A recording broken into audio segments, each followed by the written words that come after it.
హైదరాబాద్ లో సర్ ప్రక్రియ గుబులు పుట్టిస్తోంది. సర్ మొదలై 34 రోజులవుతున్నా ఇప్పటి వరకు 53% ఫామ్స్ మాత్రమే డిజిటలైజ్ అయ్యాయి. అధికారులు ఆకస్మిక తనిఖీ చేస్తున్నా ఆశించినంత స్పీడ్ గా జరగటం లేదు.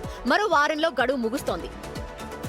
ఓటర్ల జాబితా ప్రకారం హైదరాబాద్ పరిధిలోని 15 నియోజకవర్గాల్లో 47 లక్షలకు పైగా ఓటర్లు ఉన్నారు. ఇందులో ఇప్పటి వరకు 24 లక్షలు మాత్రమే డిజిటలైజ్ అయ్యాయి. ఇంకా 23 లక్షలకు పైగా ఫామ్స్ డిజిటలైజ్ చేయాల్సి ఉంది. ఇందులో ఎన్ని ఫామ్స్ బిఎల్ఓలకు చేరాయి, ఓటర్లు గ్రామాల్లో ఓట్లు కొనసాగించేందుకు సొంత ఊళ్ళలో ఫామ్స్ ఇచ్చారా లేక మరేదైనా కారణం అనేది తేలాల్సి ఉంటుంది. ఈ క్రమంలోనే 20 లక్షలకు పైగా ఓట్లు పోతాయనే ప్రచారం జరుగుతుంది. అసలు గ్రౌండ్ లెవెల్లో ఏం జరుగుతోంది ఒకసారి సుజాతను అడుగుదాం.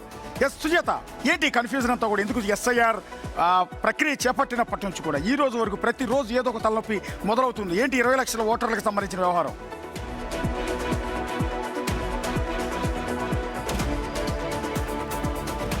హైదరాబాద్ లో 47 లక్షలు మాత్రమే ఓట్లు ఉన్నాయి. అందులో 20 లక్షలు ఓట్లు పోతాయని చెప్పేది అంత తప్పుడు వార్తలు అని చెప్పేసి హైదరాబాద్ జిల్లా ఎన్నికల అధికారి చెప్తున్నాడు. 53% డిజిటలైజేషన్ అయింది. 100% ఫామ్స్ ని పంపిణీ చేశాము. మరో 10% షిఫ్టెడ్ డెత్ కి సంబంధించినటువంటి నమోదయ్యాయి. ఇంకా పెరిగేటువంటి అవకాశం ఉంది అని చెప్తున్నారు. అక్కడే మనకి 73% కనిపిస్తుంది. ఇక మిగిలినటువంటి 20% కేవలము కొంతమంది తమ ఊర్లకు వెళ్ళిపోవడము లేదంటే డూప్లికేట్స్ ఓట్స్ ఉన్నాయి కాబట్టి వాటిని డిజిటలైజ్ చేయలేకపోయాము అని చెప్తున్నారు.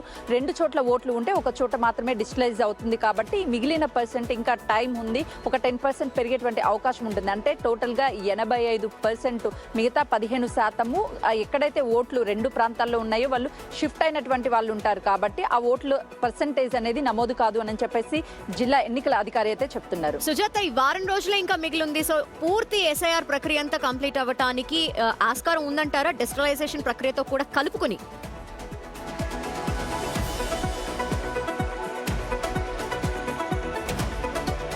కొంతమందికి ఇంకా డౌట్స్ ఉన్నాయి ధనలక్ష్మి. అంటే ఫామ్స్ నింపిస్తే వాళ్ళకి సంక్షేమ పథకాలు రావేమో అని చెప్పేసి ఓటు ఉన్నటువంటి దగ్గరే సంక్షేమ పథకాలు వస్తాయి అన్నటువంటి ఒక అపోహ ఉంది. దానికి కూడా చెక్ పెట్టారు ఎన్నికల హైదరాబాద్ ఎన్నికల అధికారి కర్ణను. ఎవరికి అయినా సరే సంక్షేమ పథకాలకి ఓటు హక్కుకి సంబంధం లేదు అని చెప్పేసి చూద్దాం. అంటే ఆల్రెడీ గడువు ఎక్స్టెండ్ చేశారు. ఎక్స్టెండ్ చేసిన తర్వాత కూడా తలనొప్పులు కూడా ఉన్నాయి. వీటికి అధికారులు ఒక సొల్యూషన్ అనేది ఖచ్చితంగా ఓటర్లలో ఆ కన్ఫ్యూజన్, ఆ ఇబ్బంది లేకుండా చూడాల్సిన బాధ్యత